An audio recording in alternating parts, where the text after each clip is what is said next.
আসসালামু আলাইকুম। আমার নাম নায়ার আজম, পেশায় একজন ইঞ্জিনিয়ার। প্রথমে যে বোন প্রশ্ন করেছিলেন তার প্রশ্নটার সাথে আমার এই প্রশ্নের বেশ মিল আছে।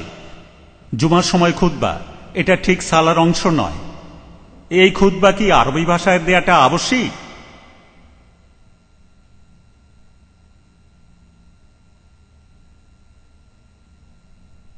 ভাই, আপনি প্রশ্ন করলেন যে জুমার সময় খুতবা এটা আরবি ভাষাতে দেয়া আবশ্যিক কিনা। এই ব্যাপারটাতে বিশেষজ্ঞদের মধ্যে কিছু মতভেদ আছে। এখানে শুধুমাত্র ইমাম মালিক বলেছেন আরবিতে পড়া আবশ্যিক। অন্যান্য সব বিশেষজ্ঞরা যেমন ইমাম আবু হানিফা, ইমাম মাশাফি, ইমাম আহমেদ বিন হাম্বল, এমন বেশিরভাগ বিশেষজ্ঞই বলেছেন এটা যে কোনো ভাষায় পড়া যাবে। তবে জুম্মার খুতবার মধ্যে যে বিষয়গুলো থাকতে হবে, অর্থাৎ আল্লাহ তাআলার সন্তুষ্টি লাভ করা, আমাদের নবীজির জন্য দোয়া করা, আর জুমার খুতবায় যে আরবি আয়াতগুলো পড়া হয় সেগুলো অবশ্যই আরবিতে হতে হবে। বাকি অংশটা যে কোনো ভাষায় হতে পারে।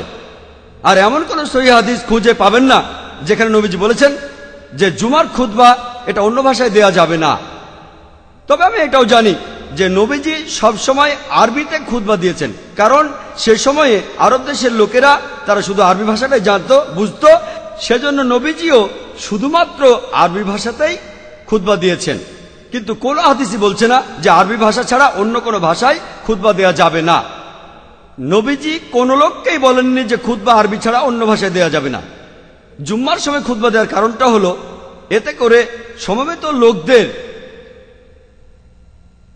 আল্লাহ এবং নবীজির নির্দেশিত পথে পরিচালিত করা যায়।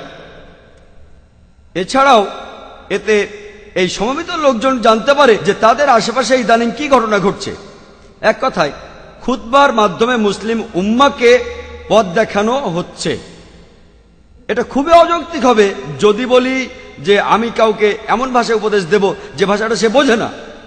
বাস্তব ক্ষেত্রে আপনি কাউকে উপদেশ দেবেন এমন ভাষায় যে ভাষাটা সে বোঝে।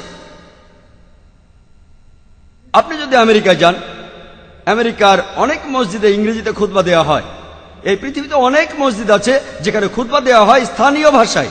আমেরিকাতে, কানাডায়, আর ইংল্যান্ডে, দক্ষিণ আফ্রিকায় অনেক মসজিদে খুতবা দেওয়া হয় ইংরেজিতে।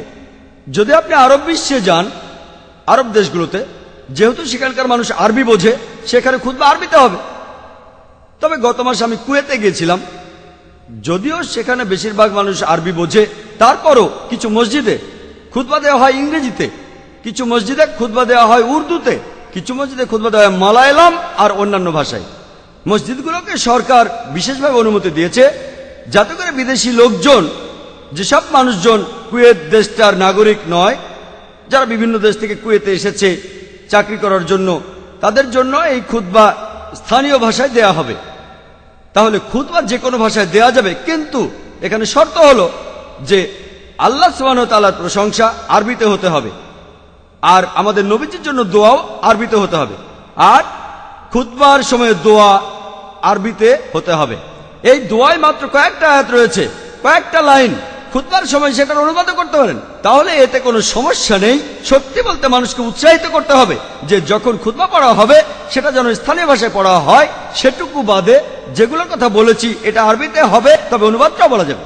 আর ইন্ডিয়া দেখবেন, ইন্ডিয়ার বেশিরভাগ জায়গায় আর সেই মসজিদে যেগুলো বিদেশে ইন্ডিয়ার অভিবাসীরা নিয়ন্ত্রণ করে, সেখানে খুতবা শুধু আরবিতে দেয়া হয়।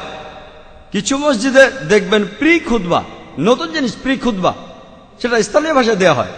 কিছু মসজিদে খুতবার অনুবাদ করা হয় জুম্মার সালাতের পর। তাই আমি অনুরোধ করব আর আল্লাহ সুবহানাহু ওয়া তাআলার কাছে দোয়া করব যাতে তিনি ইন্ডিয়ার এইসব মানুষদের হেদায়েত করেন, যাতে এমনকি ইন্ডিয়াতেও আমরা খুতবা শুনতে পারি আমাদের স্থানীয় ভাষায়, যাতে করে প্রত্যেক সপ্তাহে জুম্মার সময় আমরা সঠিক নির্দেশ পেতে পারি।